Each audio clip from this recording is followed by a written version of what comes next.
Hoy vamos a hablar acerca de la comunión. ¿Cuántos recuerdan su primera comunión? Para algunos era muy importante y según pues la tradición, si eran católicos romanos o de una iglesia más tradicional, se hicieron su primera comunión alrededor de los 7 años. Probablemente los vistieron de blanco y luego celebraron una fiesta. Quizás tenías algo de dinero en esa tarjeta, ¿no?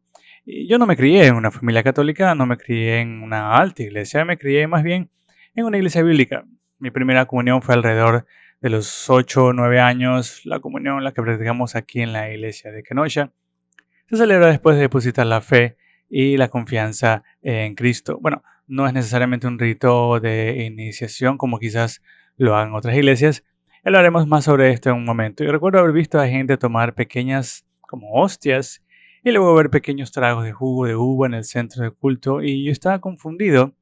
¿Y cuántos de ustedes siguen confundidos hoy? ¿Por qué no toman una pequeña hostia y un pequeño trago de jugo de uva y ya? Si eres católico, tomas un pequeño trago de vino. No es un poco extraño si lo piensas.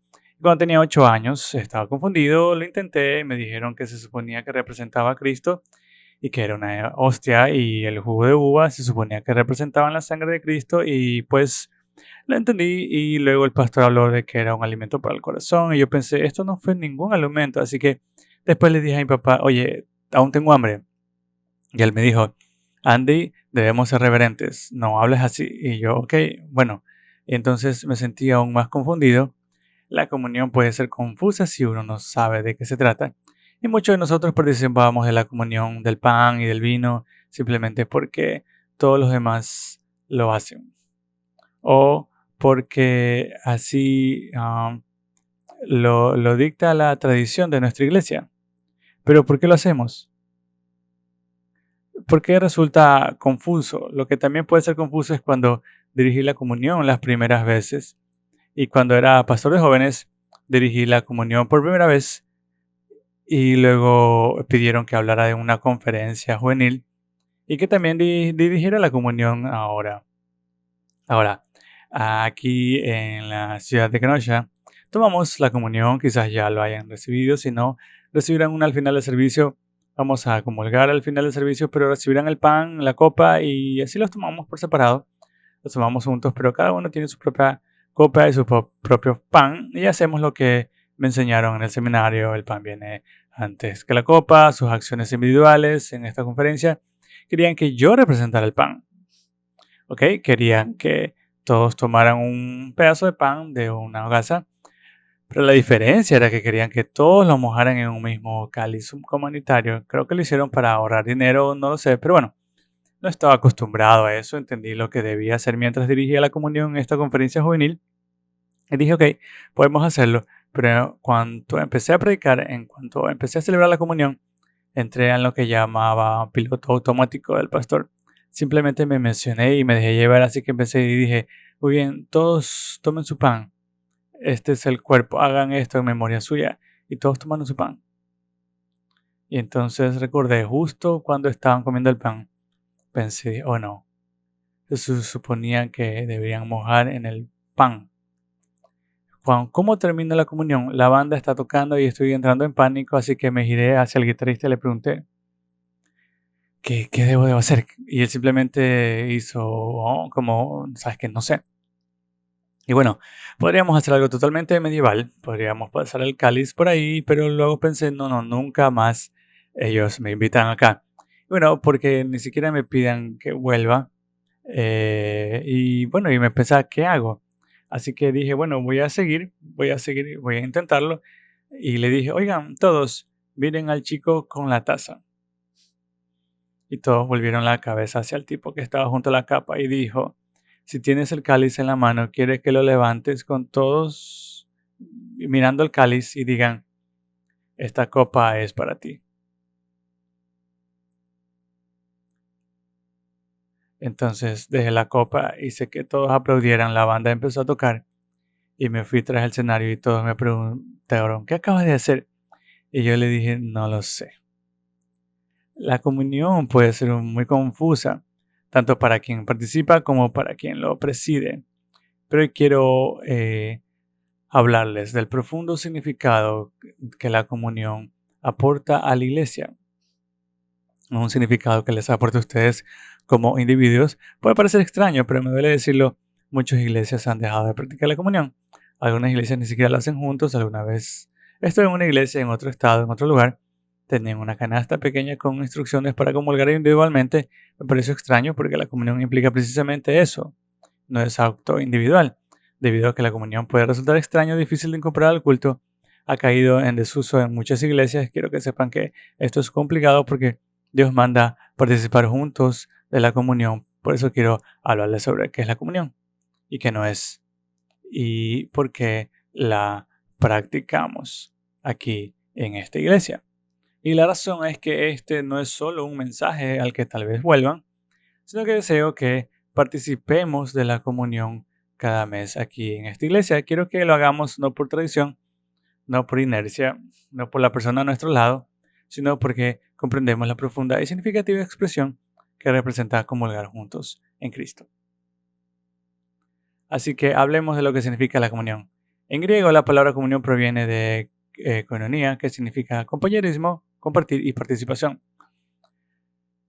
La comunión es un acto simbólico de adoración ordenado por Jesús, en el que los creyentes comen el pan y beben la copa para recordar su sacrificio, renovar su fe y afirmar su unidad como cuerpo. Es una de esas ordenanzas que se practican en la iglesia del Nuevo Testamento y que también la practicamos aquí. La primera ordenanza que practicamos, que se nos ordena, es el bautismo. Y el bautismo es el acto mediante el cual alguien, al depositar su fe y confianza en Cristo, hace pública su fe a través del bautismo. Y vivimos una la semana pasada, como las personas lo hicieron, lo cual representa su antigua vida y emergían transformados. Ahora, el bautismo no te salva, pero es algo que se nos manda a hacer después de depositar nuestra fe y confianza en Jesús. Y por cierto, ¿no fue maravilloso la semana pasada? Vimos a 19 personas compartir públicamente su fe. 19. Dicho eso, el bautismo es un evento único después de la salvación, ¿ok? Es una ordenanza que se realiza una sola vez, no crea salvación, lo hacemos gracias a nuestra salvación. En cambio, la comunión, celebramos con pan y vino, es una proclamación continua de nuestra fe y es un acto continuo, mientras que el bautismo es un solo evento. La comunión se celebra a menudo hasta la segunda venida de Cristo, por lo tanto, no te otorga la gracia, sino que expresa la gracia de Dios ya recibida por la fe, a diferencia del bautismo que se realiza una vez 100 días. La comunión es continua, es un acto compartido y de ahí la palabra griega koinonia, que significa comunidad, un sello distintivo de la iglesia, y de ahí proviene la palabra compañerismo, de ahí proviene la palabra comunidad. Hablamos de ello en la iglesia, hablamos de la necesidad de tener una comunidad y es bueno. Okay. Necesitamos una buena convivencia. Te gusta ir a un lugar donde la gente es amable y eso está bien, pero quiero que sepas que la comunidad duradera, la comunidad profunda, la que realmente impacta en nuestros corazones, no se basa en la comunión en sí misma. No porque la gente sea simplemente amable, sino porque la razón por la que la gente debería ser amable, la razón por la que la gente debería tener alegría, está en Cristo, tiene que ser una comunión duradera. Y se construye por Cristo. Y Cristo es el fundamento de nuestra comunidad. Si nuestra comunidad carece de Cristo, le falta profundidad y significado eterno. Por lo tanto, la comunión apunta a una verdadera comunión que debe centrarse en Jesús y su misión. La comunión es nuestro compromiso también de hacerlo. De hecho, esta es la idea principal de esta mañana. La comunión une a la iglesia con la cruz. La comunión une a la iglesia con la cruz. Y nos remite a Cristo, nos dirige hacia Cristo como nuestro Salvador, nos ayuda a alinear nuestros corazones con la misión de Cristo. Y la comunión también nos hace anhelar la segunda venida de Cristo. Así que durante el resto del tiempo vamos a repasar estas 3 realidades. Vamos a responder algunas preguntas prácticas sobre la comunión y luego comulgaremos juntos para concluir nuestra sesión de hoy. La primera que comunica la comunión es que apunta a la muerte de Cristo. Y vamos a ir ahora mismo a Mateo 26, 17. Si quieren ir allí, vamos a recordar la escena donde tuvo lugar la primera comunión. Y quizás piensen en su primera comunión. Esta es la primera comunión o Santa Cena. Ocurrió durante la Pascua y en la víspera de la crucifixión, es decir, el asesinato de Jesucristo. Retomamos el relato en Mateo capítulo 26, 17, versículo 17. El primer día de la fiesta de los panes sin levadura, los discípulos se acercaron a Jesús y le preguntaron: ¿dónde quieres que preparemos la cena de Pascua? Versículo 18. Vayan a cierta ciudad, les dijo, y díganles: Maestro, mi hora se acerca, voy a celebrar la Pascua en tu casa con mis discípulos. Los discípulos hicieron como Jesús le había mandado y prepararon la Pascua. Al anochecer Jesús estaba sentado en la mesa con los 12 y mientras comían le dijo: les aseguro que uno de ustedes me traicionará. Y profundamente angustiados cada uno comenzó a decir: Señor, no soy yo, respondió. El que me mojó su mano conmigo me va a traicionar. El Hijo del Hombre seguirá tal como está escrito: ay de aquel por quien el Hijo es traicionado. Mejor le hubiese sido no haber nacido. El traidor de Judas respondió: Rabí, no soy yo, tú lo has dicho. Él se los contó. Así que Jesús estaba dejando muy claro su mensaje y su misión. Y dicho sea de paso, diré esto: cuando la misión y el mensaje son claros, cuando el mensaje es claro, los detractores desaparecen. ¿Ok? Cuanto más claro sea el mensaje de Jesús, si la gente lo cuestiona, se dispersarán como moscas a la miel y irán despavoridos. Y esto es lo que veremos aquí en esta imagen. Hay un discípulo muy cercano, uno de sus 12 más íntimos, que va a desaparecer y su nombre es Judas. De hecho, vemos esta misma escena en la famosísima pintura La Última Cena de Leonardo da Vinci. De hecho, aquí está Leonardo da Vinci está pintando cómo se vería el momento en el que Jesús anunciara que alguien lo iba a traicionar. Y todos se preguntan, y Judas, por supuesto, huye solo pensando: nunca me verá escapar, ¿verdad? Y así que esta es la situación de esta escena. Era el primer día de la fiesta del pan sin levaduras. El pueblo judío celebraba esta fiesta antes de su partida de Egipto tras la Pascua. A veces se habla de la Pascua y la fiesta de los panes sin levadura como si fueran el mismo evento. Y tiene sentido porque la Pascua era el primer día y luego había 7 días más de la celebración de los panes sin levadura. La Pascua conmemora el día en que Israel fue perdonado por el ángel de la muerte, quien juzgó a Egipto por haber esclavizado al pueblo de Dios. Quien sacrificaba un cordero lo comía como pan ácimo y rociaba su sangre en el dintel de las puertas. Si el primogénito se salvaba, a partir de entonces se instruyó a Israel a celebrar la Pascua de 14 de Nisan, que corresponde aproximadamente al 3 de abril del año 33 después de Cristo. Es interesante observar que el calendario judío no coincide con nuestro calendario actual, que se basaba en el calendario romano. Por lo tanto, el calendario judío seguía un sistema más lunar. Esa es la razón por la que la Pascua no cae en la misma fecha cada año. Si se fijan en su calendario, Hanukkah puede variar, se basa en el calendario lunar. Así, la Pascua debía comenzar el 14 de Nisan, que en este año en particular corresponde al 3 de abril. Las escrituras nos dicen que la última cena tuvo lugar el primer día de los panes sin levadura, durante la Pascua antes del día de la aprobación. El día de la aprobación era un día en que, como se menciona en el Antiguo Testamento, se dedicaba a prepararse por el sábado. Aquí vemos una preparación. Es jueves y sabemos lo que sucederá el viernes. Cristo iba a ser crucificado, luego venía el sábado y el domingo de la resurrección. Así que Jesús llevó a sus discípulos al aposento alto para celebrar la Pascua. Pero esta no iba a ser una Pascua cualquiera. En esta Pascua Jesús reveló que él mismo era el cumplimiento definitivo. Mateo 26 dice: mientras comían, Jesús tomó pan, lo bendijo y lo partió. De nuevo, esto no sería nada común. Esto es, si vamos a explicar el pan, no necesariamente se vería así. Iba a ser el pan que usaron, no tenía levadura, era pan ácimo. Pero él lo partió y mientras lo partía no le darían importancia. Y dijo: oh, bueno, solo es una Pascua normal. Pero entonces Jesús hizo algo que jamás imaginaran.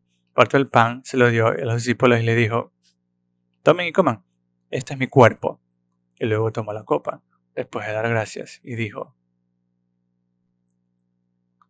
beban todos, y así pasaron la copa. Esta es mi sangre del pacto, que es derramada por muchos para el perdón de los pecados. Pero les digo que no volverá a beber de este fruto de la vida hasta el día en que lo beba con ustedes en el reino de mi Padre. Y después de cantar un himno, salieron al monte de los olivos. Era muy evidente lo que estaba sucediendo allí. Jesús le dio un nuevo significado a la cena de la Pascua. Ya no completaban un cordero, ni pan, ni vino, celebrando el pasado. Él era el cordero pascual. Tal como dijo Juan el Bautista: he aquí el cordero de Dios, que quita el pecado del mundo.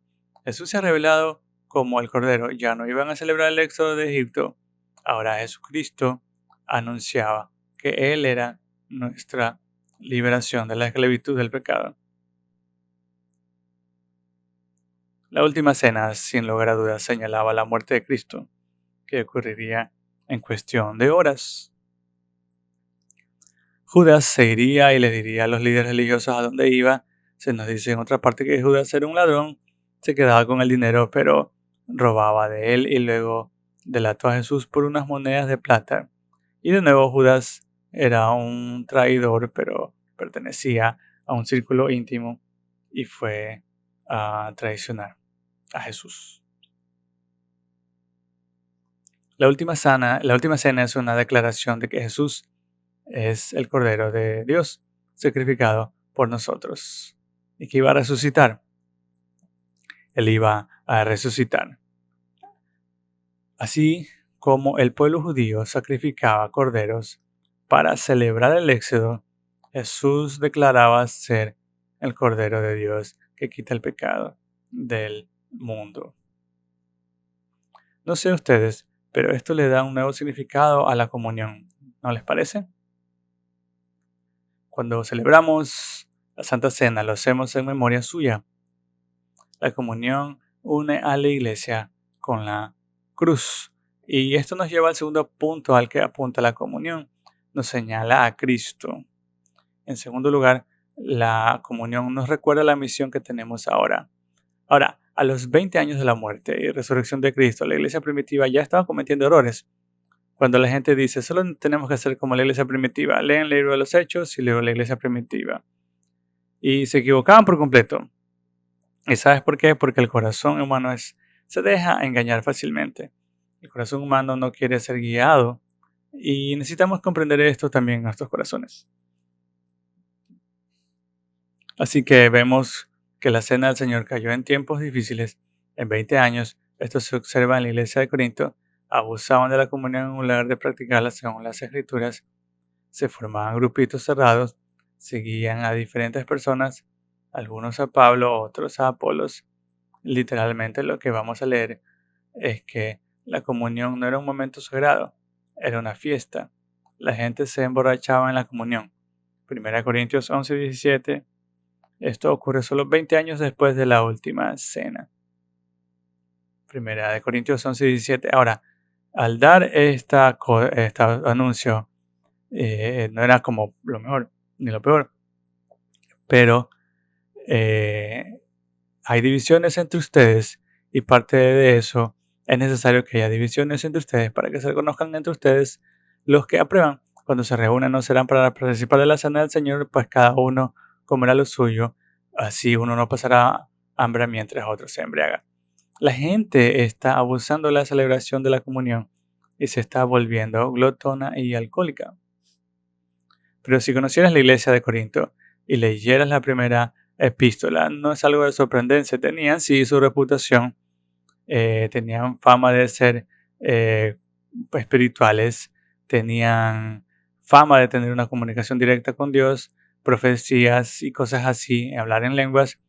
Pero no era para edificar la iglesia sino a los demás, sino para decir, miren, qué espiritual soy. Sí, intentaban impresionar a la gente con su progresía.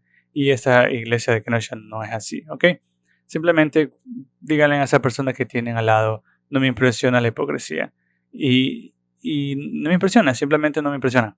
Y saben, Pablo tampoco era perfecto cuando escribió la primera carta a los Corintios. Es como decir, se creen geniales, ¿verdad? Pero se emborrachan en la comunión.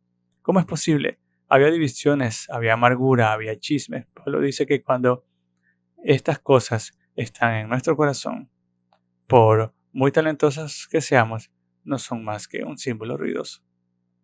La gente se acercaba a la comunión con el corazón dividido y cuando se reunían, no solo tomaban un trozo de pan o un trago de jugo, querían la jarra entera. Ahora, en la iglesia primitiva, la comunión a menudo se vinculaba con lo que se llamaba una cena de amor o una cena. En el mundo bautista, a esto le llamamos una comida compartida. Si creciste en iglesias bíblicas, carismáticas o bautistas, seguramente recuerdan las comidas compartidas. La gente dice, ¿por qué ya nos las hacemos? Una mesa será sin gluten y la otra solo para que comen carne. Todavía hacemos cenas una vez al mes, por ahí. Y por ejemplo, yo no puedo comer huevos. Entonces soy parte también de un problema ahí. Pero habría una especie de banquete de amor. Comerían y empezarían o terminarían con la comunión. Y hay gente que es muy liberal. Pensaban que podía sentarse en los ciertos lugares donde algunos tenían cierto poder adquisitivo para que la gente los miraba de su dinero y empezaran a comer. Dame el mejor vino, señor, ya se ha tomado 5. Lo hago en memoria de él. Y ok, en serio, esta gente creía que estaba siendo espiritual, pero estaba completamente borracha. Así que Pablo les reprendió y les recordó a la iglesia el verdadero significado de la comunión. Y entonces Pablo les recordó las palabras exactas de Jesús. Y esto es lo que dice en 1 Corintios 11:23. Y esto es después de los pasajes que leemos después. Y dice así: porque yo recibí del Señor al que también le transmití. La noche en que fue entregado, el Señor Jesús tomó pan y después de gracias lo partió y dijo: este es mi cuerpo, que por lo que se entrega por ustedes, hagan esto en memoria mía. De la misma manera, después de la cena, tomó la copa y dijo: esta copa es el nuevo pacto de mi sangre, hagan esto cada vez que lo beban en memoria mía. Pablo recibió sus instrucciones sobre la comunión del Señor mismo. Durante la comunión no solo miramos hacia la cruz, sino que también necesitamos recordar nuestra misión actual y que Él volverá. Necesitamos estar preparados para Jesús. ¿Están listos para que Jesús venga? Ok. Y algunos dicen, no quiero ir de vacaciones a Disney World, solo quiero ver casarse a mis hijos, y lo entiendo. Son celebraciones maravillosas, eso no les quita la importancia, pero quiero que sepan esto, no subestimen la segunda venida. La segunda venida eclipsará todas estas cosas, por increíbles que sean. Y entiendo lo que digo. Si nuestros corazones no están listos para Cristo o no nos emociona su regreso, quiero que sepan que tenemos ídolos en nuestra vida, y me incluyo. Tenemos ídolos en nuestra vida, no creemos que Jesucristo regrese ahora mismo. La comunión comunica. Jesús, estamos listos. Vamos a hacer esa misión ahora. Y cuando recibimos estas instrucciones sobre la comunión del Señor mismo, por eso durante la comunión miramos a la cruz, recordamos nuestra misión, miramos a Cristo. Durante la comunión confesamos nuestros pecados. ¿Hay algún pecado sin confesar en tu vida? Y le pedimos a Dios que nos ayude a reorientar nuestros corazones hacia la misión. Reafirmamos el Evangelio. La comunión une a la iglesia, no la divide. La une en la misión y nos recuerda por qué estamos aquí en esta mañana. Al comulgar el final de este mensaje, recordaremos por qué estamos aquí. Estamos aquí por Jesús, amén. Estamos aquí para proclamar las buenas nuevas de Jerusalén, amén.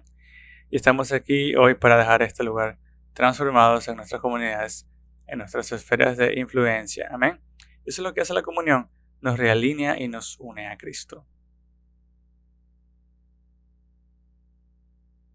Como mencioné, la comunión anhela el regreso de Jesús, y Corintios 11:26, porque cada vez que coman este pan y beban esta copa, proclaman la muerte del Señor.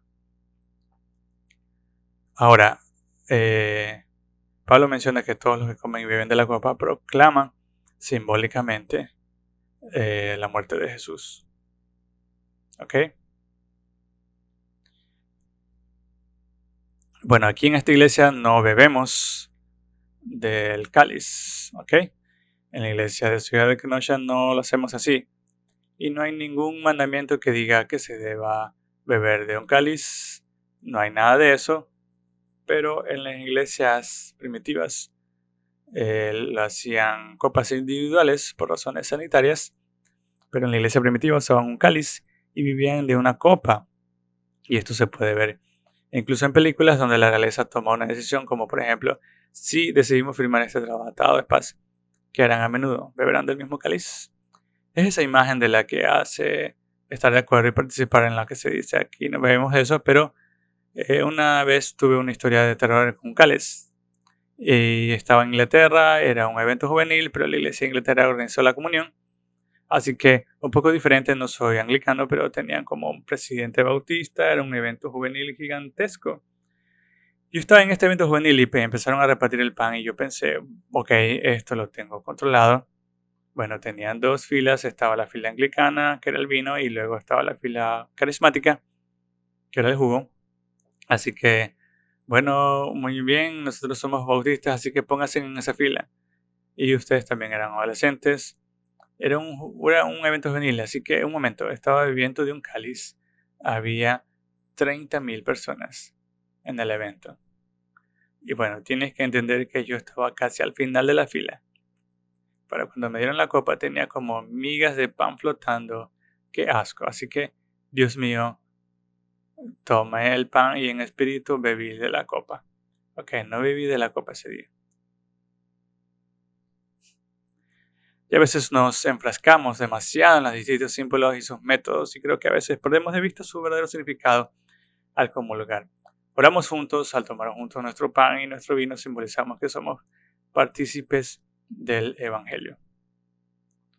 Por eso algunas personas al comulgar le dan un significado diferente y no podemos participar de eso. Afirmamos que Jesucristo y solo Jesús es nuestro Salvador. ¿Ok? Afirmamos la buena noticia de Jesús. Afirmamos la comunión que debemos tener los unos con los otros. Y nuestra intención es difundir el Evangelio de Jesucristo a los perdidos y guiar a las personas a ser seguidores de Jesús para toda la vida. Al comulgar proclamamos que estamos preparados para la segunda venida de Cristo. La comunión confirma y anticipa todo esto. Y en definitiva, cuando Cristo regrese, ¿saben qué haremos? Vamos a tener otra cena. Y va a ser la cena con el Cordero. Jesús sentado en esa mesa. No más enfermedad, ni muerte, ni dolor. Y podremos comulgar con nuestro Salvador. Y la comida más exquisita, la que no tenemos intolerancias. Lo maravilloso de la comunión es que Jesús nos enseña la importancia de la mesa. Lo que nos enseña es que no debemos descuidar la comunión entre nosotros. Nos enseña que no debemos descuidar la comunión con nuestra familia. Nos enseña que tampoco debemos descuidar la comunión en la iglesia. ¿Por qué? Porque una de las cosas que vamos a hacer, y piénsalo bien, es que comeremos en el cielo. ¿Y sabes qué? Hay comida en el cielo. ¿Sabes qué? Quizás no nos nutra nuestros cuerpos, pero es parte de la comunión. La comunión nos guía hacia Cristo, nos mantiene enfocados en nuestra misión y en tercer lugar anticipa la segunda venida de Cristo. Ahora, abordemos cuestiones prácticas. Ya les expliqué qué es la comunión, ahora hablemos de por qué hacemos esas cosas. Porque a veces esto puede desviarnos del verdadero significado de la comunión. Entonces, ¿quién puede comulgar? Esta es la primera pregunta. Quizás te preguntas, ¿verdad? ¿Quién lo puede hacer? Al final del mensaje de hoy quiero decir, no soy miembro de esta iglesia y me crié de este entorno, pero ¿quién puede tomar la cena o comulgar? Bueno, aquí en esta iglesia tenemos lo que se llama una mesa abierta. Una mesa abierta significa lo siguiente: cualquier persona que haya depositado su fe y confianza únicamente en Cristo es bienvenida a comulgar, porque nuestro fundamento está en Cristo, por eso tenemos comunión. ¿Ok? La comunión no es un requisito para ser miembro de la iglesia, no es una lista de verificación que hayamos creado para ustedes. Lo que queremos es brindarles el requisito de las Escrituras que establecen para un seguidor de Jesucristo.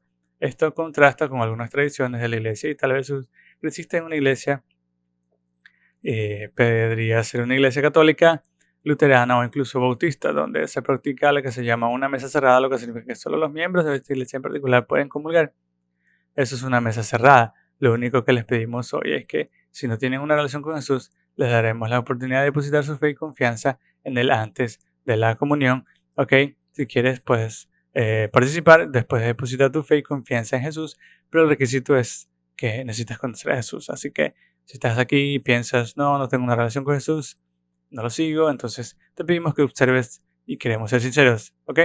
Pero esto es interesante. Mi hermano fue hace poco a una boda católica y él no es católico, así que no sabía nada de las bodas ni de la comunión católica cuando empezaron a comulgar.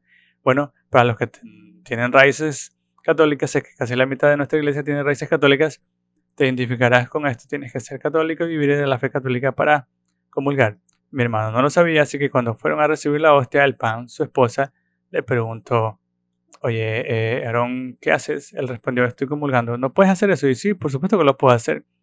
Tomó el pan del sacerdote y que se hace en la fe católica si uno se crió en ella. Normalmente se comulga ahí mismo, pero él no lo hizo, simplemente lo tomó y siguió caminando. El sacerdote le preguntó, ¿qué estás haciendo? Mi hermano se sentó y se arrodilló, usó el arrodillado que tenían y empezó a orar antes de comulgar. Todos lo miraban como diciendo, ¿qué le pasa a ese tipo? No se había enterado. Era una mesa cerrada. Bueno, aquí practicamos la mesa abierta.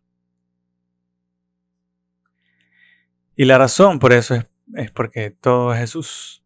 En última instancia se trata de tu fe en Él, no de pertenecer a una iglesia. La fe en Cristo nos une a todos hoy y nos recuerda por qué nos reunimos, porque Jesús está vivo. ¿Ok? Yo te menciono un poco eso. Jesús está vivo. No es solo una idea, no solo son tratados, no es solo una esperanza, no es solo un deseo. No se trata de un simple, bueno, apostaré por esto. No, Jesucristo está vivo porque su tumba está vacía y todos los demás líderes religiosos están en la tumba. Pero Jesucristo resucitó y está vivo y por eso estamos aquí. Esta es nuestra única esperanza de salvación de nuestros pecados. Así que puedes tomarla por aquellos que depositan su fe y confianza en Jesús. Actualmente siguen a Cristo, no persisten en el pecado. Diría que incluso si son seguidores de Cristo y han caído en pecado y no quieren lidiar con Él, les diría que dejen pasar ese cáliz o copa. Y también si han decidido que sienten amargura o algo en contra de las personas que quienes comulgan, creo que deberían dejar de lado ese sacrificio por un momento, ¿ok? Y vayan a reconciliarse con esa persona en esta sala. 1 Corintios 11:27 dice, así pues, quien quiere que sea su pecado, come el pan o bebe la copa del Señor indignamente. Y por cierto, déjame de leerte un pasaje que la mayoría no lee durante la comunión. Ok, y sí se debería explicar. Así que vamos ahí. Y voy a leer quizás uno de los más controversiales. Así que vamos ahí. 1 Corintios 11:27. Por lo tanto, quien coma el pan o beba la copa del Señor indignamente será culpable del pecado contra el cuerpo y la sangre del Señor. ¿Entendiste eso? ¿No crees que la comunión sea tan seria? ¿O no lo estás tomando muy en serio? Se trata de pecar contra el cuerpo y la sangre del Señor. ¿Eso es lo que dice? Sí. Eso es lo que dice el versículo 28. Que cada uno se examine a sí mismo de esta manera, coma el pan y beba de la copa, porque quien come y bebe sin reconocer el cuerpo del Espíritu Santo se condena a sí mismo. Y leemos esto con frecuencia. El siguiente pasaje parece intensificar la advertencia y Pablo advierte a quienes comulgan indignamente se enfrentan a graves consecuencias al pecar contra el cuerpo y la sangre de Cristo. Cuando se participa correctamente de la comunión se celebra el cuerpo y la sangre de Cristo, pero cuando se hace con ligereza es como tomar el nombre del Señor en vano. Y esto es lo que sucedió, había consecuencias graves que sucedió en la iglesia de Corinto. ¿De verdad quieres saberlo? Ok. 1 Corintios 11:30. Por eso muchos entre ustedes están enfermos y débiles y muchos han muerto. Ahora, no solemos hablar mucho de esto durante la comunión. Si nos examináramos correctamente, no seríamos juzgados. Cuando el Señor nos juzga, nos disciplina para que no nos conformemos al mundo. Esto es bastante sorprendente. La iglesia de Corinto era un caos. y estaba llena de gente que había enfermado recientemente.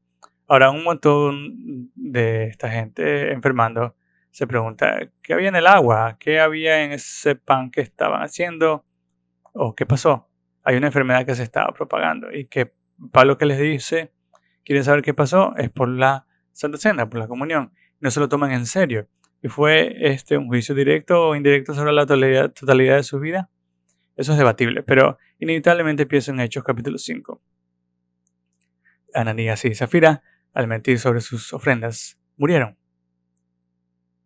Dios juzgó el engaño. Afortunadamente esto es raro, porque Dios juzgará siempre nuestras faltas, ninguno de nosotros sobreviviría. Pero nos muestra el peligro cuando constantemente estamos pecando y le dices, Dios, lo voy a hacer a nuestra manera. Y eso es lo que dice Romanos capítulo 1, donde continuamente nos entregamos a nuestros deseos. Y Dios comienza a entregarnos a una mente depravada. Claro, esto es raro, no quiero que tengan miedo de comulgar esta mañana. No, ese no es el punto. Y Pablo no te da derecho a juzgar a alguien si se enferma. La mayoría, si no todas, de nuestras enfermedades se deben a vivir en un mundo caído. Si alguien enfermo, la mayoría, si no todos, en nuestras enfermedades se deben vivir en un mundo caído. ¿Ok? Y eso es cuando puedes leer el libro de Job y darte cuenta de que tu teología es errónea. ¿Ok? Pero Dios puede usar eso para corregirnos. Y no nos corresponde juzgar. Y es raro. Y diría que eso es la enfermedad. Y casi nunca es consecuencia directa del pecado. Porque vivimos en un mundo caído. Pero habrá momentos en que tus aflicciones te van a alcanzar. Y tuve un amigo llamado Joe. Él se convirtió al cristianismo años después. Pero en su época de instituto, entre los 20 y los 30, bebía bastante y era consumidor de drogas. Y le costó la vida. Y él le dijo, si no haces algo por tu vida vas a morir. Y pues él publicó algo de su vida y dijo, no hagan lo que yo solía hacer. Así que este es un buen ejemplo de lo que puede pasar, ¿no? Así que cuando se trata de comunión, aquellos que fielmente han depositado su fe y confianza en Cristo y lo siguen fielmente,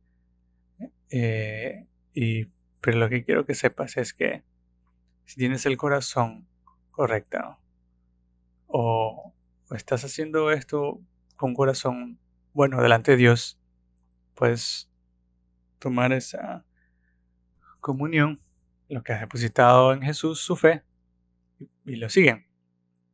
Así que, y vamos a nuestra siguiente pregunta. ¿Por qué el pan es una oblea o una hostia?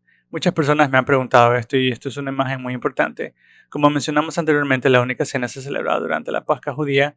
Ahora, al celebrar la Pascua con la ley de Moisés, los participantes evitaban la levadura. A esto lo llamamos fermentación o levan el pan, y la Biblia a menudo menciona el levar como símbolo de pecado o corrupción. Deuteronomio 16.3, cuando celebraban la fiesta de los panes y levadura, Deuteronomio 16.3 dice, no lo comerán con pan hecho con levadura.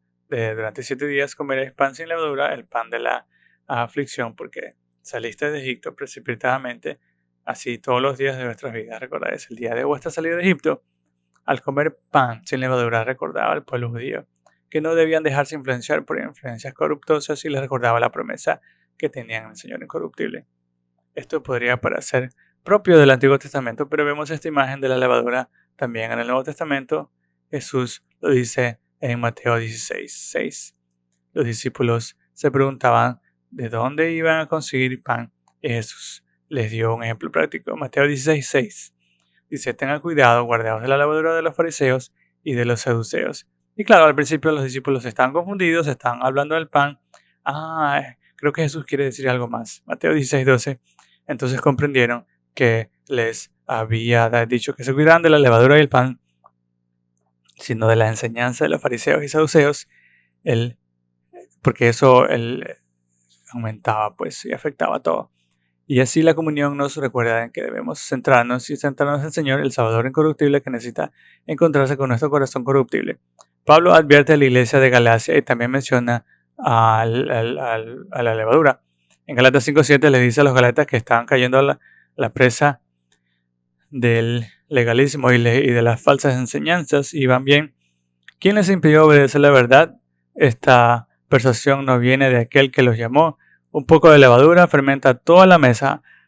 Ahora, estoy convencido en el Señor de que no aceptarás ninguna otra opinión. Pero quien quiera que te confunda sufrirá las consecuencias. Así pues, las falsas enseñanzas, si no se controlan, afectarán a muchas personas.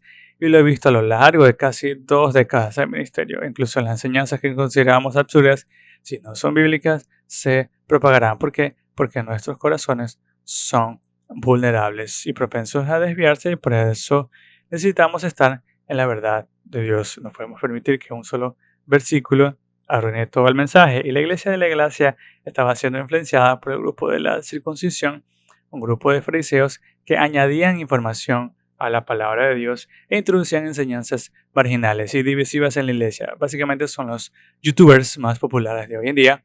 Tienen un video en YouTube de 100,000 visitas, enseñan algo que parece novedoso y diferente y le dice, oye, tienes que verlo, y fue viralizando. Y en esta iglesia no juzgaremos a las iglesias que usan pan común, y aquí usamos un pan común, decidimos usar un pan sin levadura por el simbolismo de la levadura, pero puede haber ocasiones en las que tengamos que usar un pan. Quizás nos hemos quedado sin vasos y no queremos ser estrictos con las normas, pero solo intentamos que la foto quede bien. ¿Ok? ¿Y por qué usamos zumo en vez de vino?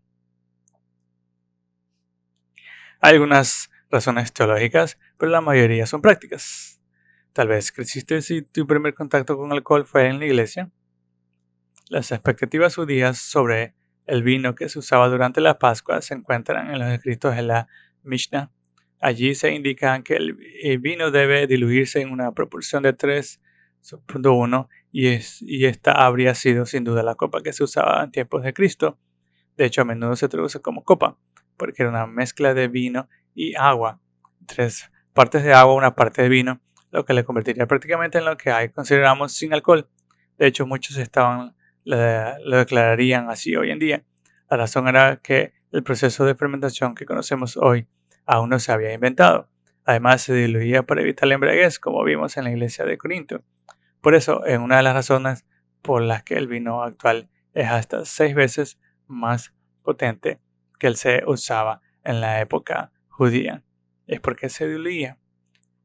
Ese es un aspecto que observamos históricamente. Diría que en un plano más práctico, la razón por la que en la iglesia de Kenosha usamos jugo en lugar de vino es que no creemos que sea la primera experiencia de alguien con las adicciones. ¿Ok? En segundo lugar, no creemos que las personas con adicciones tropiecen. Tenemos varias personas aquí que dan gracias a Dios y han superado este proceso de superar sus adicciones. Y de hecho, brindemos por quienes están aquí presentes y están superando sus adicciones. Y esa es la razón práctica por la que usamos jugo, ¿ok? Eso es todo. No debemos juzgar a quienes usan vino que compran en la tienda. No debemos juzgarlos si lo usan hoy en su iglesia. No quiero que vayan a armar una discusión en Starbucks por eso. Esa no es la intención. Les estoy explicando por qué lo hacemos, ¿ok? ¿Tiene sentido? El pan y el vino son realmente el cuerpo y la sangre de Cristo. Antes de abordar la perspectiva católica romana actual, quiero hablar sobre lo que dicen las escrituras, ¿ok? Les mostraremos a través de su catecismo y sus enseñanzas.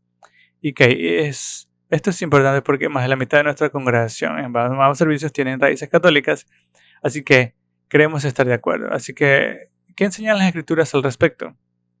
Y bíblicamente lo vamos a responder. Y esto es importante porque quizás tenemos un antecedente pues de católico también aquí. Así que, bíblicamente hablando, el pan y el vino son simplemente pan y agua y un vaso de jugo. Esto no se convierte en Jesús. Pero hay algunos sistemas teológicos, especialmente en el catolicismo, que dirían eso. De hecho, lo que vemos aquí en la enseñanza de Pablo es muy claro. La comunión es simbólica. 1 Corintios 11:4 dice, este es mi cuerpo y hagan esto en memoria de mí. Todos digan en memoria de Jesús, hagan esto en memoria de mí. Desde una perspectiva bíblica, el propósito principal de la comunión es el recuerdo de la conmemoración. Así que cuando nos reunimos para comulgar es para recordar, conmemorar la muerte y resurrección de Cristo. Ahora, algunos dirían, espera, Jesús está diciendo, este es mi cuerpo. Este es mi cuerpo. ¿Qué hacemos con eso? Y es una pregunta muy válida, así que volvamos a la escena de la última cena, ¿ok? Pongamos la imagen, ¿ok? La escena de la última cena. Y aquí está, Jesús poniendo el pan y dice, este es mi cuerpo, que es entregado por muchos. Háganlo esto en memoria mía. Ahora, con el pan y el vino y todo lo demás que había sobre la mesa, habrían pensado que ese era Jesús, ¿verdad? No podían, porque Jesús estaba con ellos, porque era totalmente Dios, totalmente humano. Ahora, cuando Jesús vino totalmente como Dios y humano, vemos en ninguna parte de las escrituras que haya 5 Jesús, porque su ejército estaba presente. Solo estaba en un lugar a la vez mientras estuvo en la tierra. Se permitió voluntariamente tener esa limitación en ese momento y no fue una limitación, ¿verdad? Fue totalmente Dios y hombre. Y así, estando aquí, dijo, este es mi cuerpo. Hacerlo esto en memoria de mí. Él solo estaba en su lugar. Su esencia residía en su cuerpo, no con el pan ni en la copa. Por eso los discípulos habrían pensado inmediatamente que hablaba inmediatamente, simbólicamente. No hablaba como si el pan y la copa se hubieran convertido en su cuerpo. Y vemos esto en otros pasajes de las Escrituras. Jesús habla de que Él es la vid, yo soy la vid y nosotros los sarmientos. Eso significa que somos ramas, ¿no? Significa que las ramas que tengo en mi jardín o los feligreses de la iglesia de Ciudad de Kenosha hablan metafóricamente porque haya dicho que tú eres la vid. Él es la vid. Eso no significa que eso realmente es así, ¿no? Y también Él habla a sí mismo como la puerta. Así que al salir podrías tocar la puerta si necesitas abrirla, ¿cierto? Ese no es Jesús. Jesús solía hablar en simbolismo, sobre todo de sí mismo para revelar la realidad de sus atributos. Así que, bueno, no es difícil verlo aquí. Los discípulos habrían visto a Jesús hablando simbólicamente sobre su cuerpo. Esto es mi cuerpo, que se entrega por ustedes. Hagan esto en memoria mía. Ahora, si usted proviene de una familia católica romana u otras tradiciones, es posible que le hayan enseñado que algo místico sucede con el pan y el vino durante la celebración de la comunión. Según la doctrina católica romana, y me encanta cuando tenemos personas con raíces católicas, son la mitad de mi familia, pero lo que quiero decir hoy es esto: sin importar nuestros orígenes o tradiciones, creemos que la palabra de Dios es nuestra máxima autoridad. Jesús nos dio su palabra para que le obedezcamos. Esto significa que ninguna tradición eclesiástica, ninguna tradición humana, ni ninguna preferencia podrá jamás igualar a la autoridad de las Sagradas Escrituras, ¿ok? Las Sagradas Escrituras son nuestra guía en toda la vida. Ahora, según la doctrina católica romana, el pan y el vino se convierten en el cuerpo y la sangre de Cristo. Esta transformación ocurre cuando el sacerdote dice, este es mi cuerpo. Según Lewick, teólogo católico y experto en los fundamentos, el dogma de la Iglesia, Cristo se hace presente en el sacramento del altar mediante la transformación de toda la sustancia del pan en su cuerpo y toda la sustancia del vino en su sangre.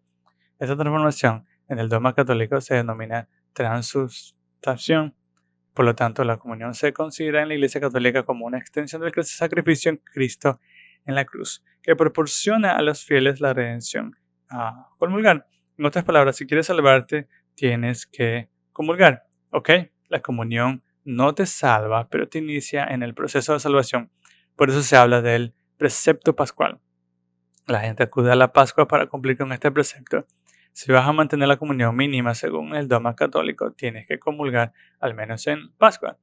¿Ok? Como pueden ver, la comunión se ha vuelto salvífica en muchos sentidos. El Catecismo Católico en 1392 dice: la comunión con la carne de Cristo resucitado conserva, aumenta y renueva la vida de la gloria recibida en el bautismo. Así que se consideran que el bautismo es parte del camino al cielo y la comunión incrementa esta gracia. Esta es una teología que sirve de puente hacia el cielo. Esto se encuentra explícitamente en el catolicismo. Para la Iglesia Católica, la comunión es otro paso hacia la salvación. El catecismo enseña que la Eucaristía, que es el pan y el vino, es un medio de salvación, de gracia salvadora, que se mantiene y se profundiza al comulgar. Por cierto, esto contradice directamente lo que vemos claramente en las Escrituras. No quiero ofender, no quiero llevar la contraria ni ganar una discusión, simplemente les digo que nuestro compromiso aquí en esta iglesia es en la palabra de Dios y seguir a Jesús a través de ella, ¿ok? Efesios 2, 8, 9 dice, y por eso quiero darles contexto, mientras que el dogma de la iglesia dice que esto se convierte en el cuerpo y la sangre de Cristo y que puede aumentar la gracia que tienes hasta el punto de que tal vez puedas salvarte, podrías ir al purgatorio, podrías ir al cielo, pero por cierto no creemos en el purgatorio, o te presentas una sola vez ante el Señor y vas al cielo o vas a algún lugar en la eternidad llamado infierno. Esto es muy claro en las Escrituras, Jesús lo habla mucho de ello. Efesios 2.9 dice, porque por gracia sois salvos por medio de la fe, y esto no es de vosotros, pues don de Dios, no para obras, porque nadie se gloría. Y si la comunión es un medio de salvación para conservar la salvación, entonces es una obra, pero al considerar Efesios 2, 8, 9, queda claro que somos salvos por gracia. Esto significa con un favor inmerecido. ¿Cómo recibimos esa gracia? Mediante la fe. Fe solo en Cristo. Y esto no proviene de usted mismo, es un don de Dios, no es algo que se pueda obtener de todos. Digamos que la unión hace la fuerza, mientras que el bautismo es nuestra primera respuesta y la comunión pública es nuestra respuesta continua de nuestro compromiso con Cristo. No nos salva, pero es una declaración fuerte y unificadora de que Jesús es el Señor de nuestra vida. Vamos a estar en misión y anticiparemos su segunda venida a lo largo de nuestra venida. Y espero que hoy hayamos quedado claros. Si este es tu primer domingo aquí, normalmente no leemos dogmas de otras denominaciones, pero a veces es necesario para tener claridad y estar en sintonía. ¿Y qué dice la Biblia? ¿No? Y aquí hay algunas aplicaciones para hoy. Luego oraremos, concluiremos nuestro tiempo de comunión. Tenemos una mesa abierta para la comunión. Si has depositado tu fe y confianza en Jesús, puedes compartirla con nosotros. Así que si respondes a esta pregunta con algo que hayas hecho, o sea, que me bauticé, hice la Santa Cena, me confirmé.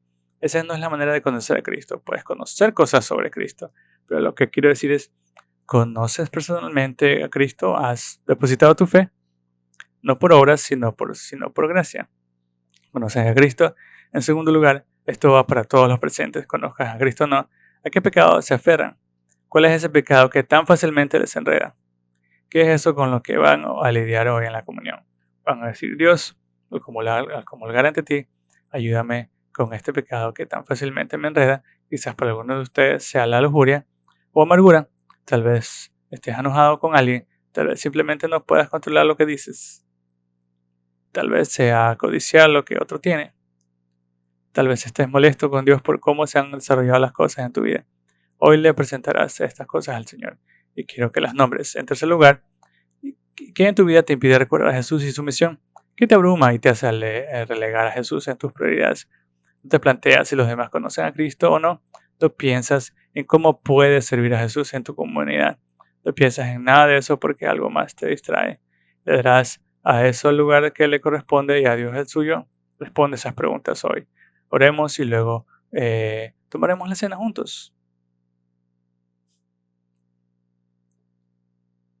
Así que oremos y luego cenaremos. Padre, te amamos. Gracias por la comunión. Esto es una imagen tan poderosa de tu gracia, de tu amor para nosotros. Señor Jesús, quieres obrar en nuestros corazones ahora mismo. Revélanos ese pecado que tan fácilmente nos enreda. Revélanos, Dios, esas cosas que dominan nuestras mentes y no dejan espacio para que nos guíes, para que te sirvamos. Dios, te pido que hoy pongamos en la cruz nuestros pecados. Esos que necesitamos confesar una y otra vez. ¿Ok? Sabemos que tú puedes perdonar. Señor Jesús, oro por aquellos que hoy están orando, para que dejen de lado aquello que les preocupa y les abruma. Ayúdalos a poner eso en su lugar. Deja que Dios obra en sus corazones ahora mismo. Y mientras oramos, quiero dirigirme a todos y les pregunto, ¿conoces a Jesús personalmente? ¿Han depositado tu fe y confianza solo en Él? No por obra, sino has puesto tu fe y confianza solo en Él. Si la respuesta es no. Si es no lo sé. Si es, bueno, he hecho todas estas cosas, necesitas prestar atención y escuchar. No se trata de lo que tú haces, sino de lo que Cristo hizo. Dios te creó para tener una relación con Él, pero pecaste, todos hemos pecado, todos hemos hecho algo mal. Nadie es perfecto. Ese pecado lamentablemente nos separa de Dios y nos impide tener una relación real con Él. Pero precisamente por eso Jesús vino a estar entre nosotros, plenamente Dios, plenamente hombre. Vino a hacer lo que nosotros no podíamos, y es salvarnos. No podemos salvarnos por nuestras obras, pero Jesucristo sí. Vivió para morir en la cruz y pagar por cada uno de nuestros pecados. Cargó con nuestros pecados en su lugar. El que no conoció pecado murió. Él fue el Cordero de Dios que cargó con el pecado del mundo. 3 días después, la muerte no pudo retenerlo porque es un sacrificio perfecto y sin pecado. Resucitó de entre los muertos, venciendo la muerte y el pecado, y ahora te ofrece eso si depositas tu fe y confianza solo en Él. La salvación y el perdón. ¿Deseas hoy el perdón del Señor? Deposita tu fe y confianza en Él ahora. Simplemente ora a Él sentado en tu silla ahora mismo. No importa lo que hayas hecho en el pasado, no importa lo que esté sucediendo en tu presente, recibe a Cristo ahora mismo y nacerás de nuevo, serás transformado, serás purificado con tus pecados y que murió en la cruz. Y puedes hablar con Él ahora mismo. Señor Jesús, acompaña a quienes elijan, a quienes toman la sabia decisión de depositar su fe y confianza solo en ti. De hecho, si eres uno de ellos con la cabeza inclinada y los ojos cerrados, hoy es el día en que deseas depositar tu fe y confianza en Jesús, lo harás ahora mismo. Repito, no, es una señal que va a levantar la mano, no te salva. Cristo te salva, pero poner tu fe y confianza en Él. Sí. Así que a la cuenta de 3, si has puesto tu confianza en Jesús, sin que nadie te vea, a la cuenta de 3, levanta la mano, te veo, te veo. Qué bueno. Señor Jesús, gracias por quienes te aceptan, por depositar su fe y confianza solo en ti. Hoy, sé que moriste por nuestros pecados, resucitaste entre los muertos. Ayúdanos a seguirte ahora, ayúdanos a dejar la vida en ti y seguirte de todo corazón. Gracias por la entrega que se ha dado hoy en esta sala. En el nombre de Jesús, amén. Iglesia, quiero decirles que desde mediados de septiembre, unas 25 personas han aceptado a Jesús. Y esto sucede en cada servicio, en cada semana.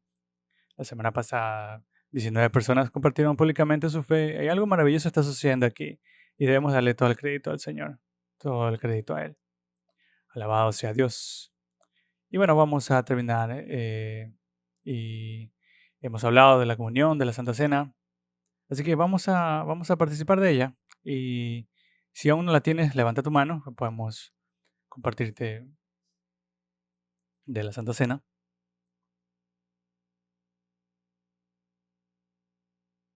Hemos hablado mucho de ella. Espero que no parezca extraño ahora, ¿no? Y si sabías que era, espero que lo recuerdes. La comunión nos une,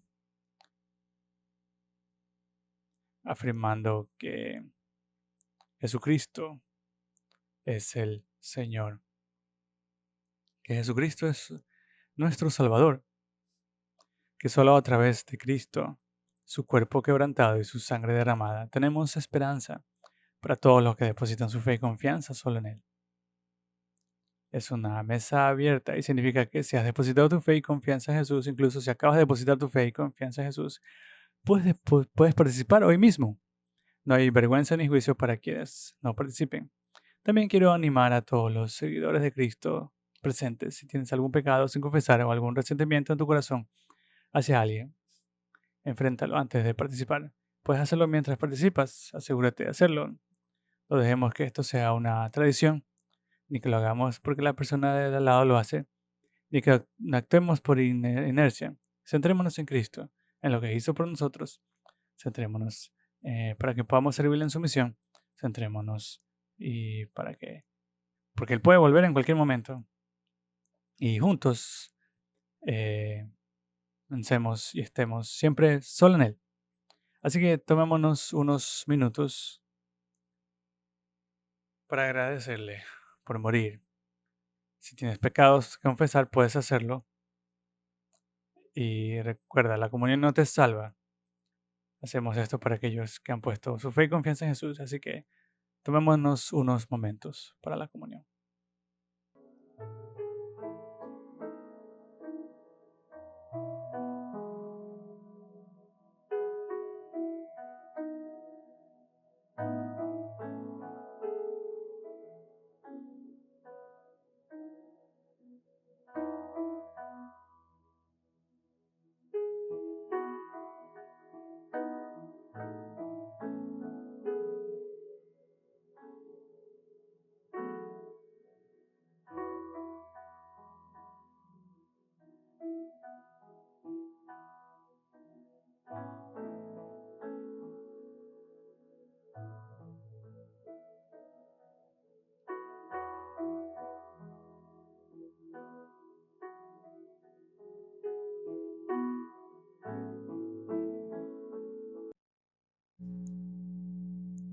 Señor Jesús, te damos gracias por tu sacrificio, un sacrificio único y irrepetible. Tú mismo dijiste que todo está consumado. Gracias por permitirnos tener estos símbolos que nos recuerdan la realidad de tu muerte, resurrección y el pacto inquebrantable. Te amamos, Señor. Porque yo recibí el Señor lo que también transmití la noche en que fue traicionado. El Señor Jesús tomó pan y después de dar gracias le partió y dijo, este es mi cuerpo. Así que hagamos esto en memoria de Él.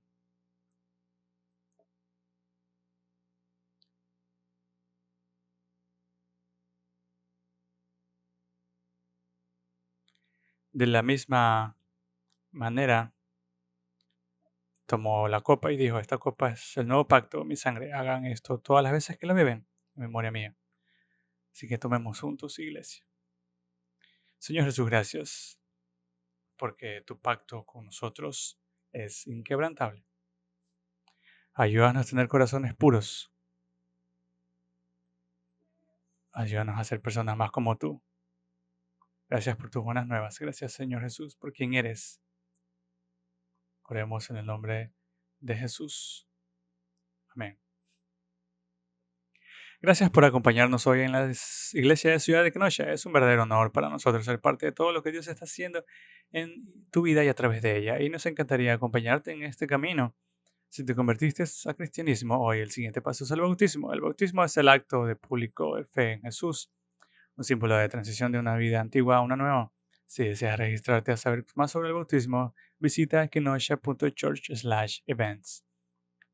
Además, si deseas saber más sobre tus próximos pasos como nuevo cristiano, solo tienes que visitar kenosha.church/nextsteps. Allí podrás ver nuestra breve serie sobre los próximos pasos, donde aprenderás de qué significa seguir a Jesús, el bautismo y cómo crecer tu fe a partir de ahora. ¿Vives cerca de Kenosha, Wisconsin o estarás viajando por la zona? Queremos verte en persona en la iglesia de Ciudad Kenosha. En los domingos a las 9 y a las 11 de la mañana serás bendecido por la comunidad y la conexión que encontrarás con otros seguidores de Jesús que atraviesan experiencias de vida similares. Una vez más, gracias por acompañarnos hoy. El ministerio y la vida se desarrollan en el contexto de las relaciones. Por eso nuestro objetivo es brindarte muchas oportunidades para conectarte con una iglesia que te ama a ti y a tu familia a través del Evangelio de Jesús y el poder del Espíritu Santo. Para estar al día de la relacionado con nuestra iglesia, descarga la aplicación móvil de Kenosha City Church y síguenos en redes sociales.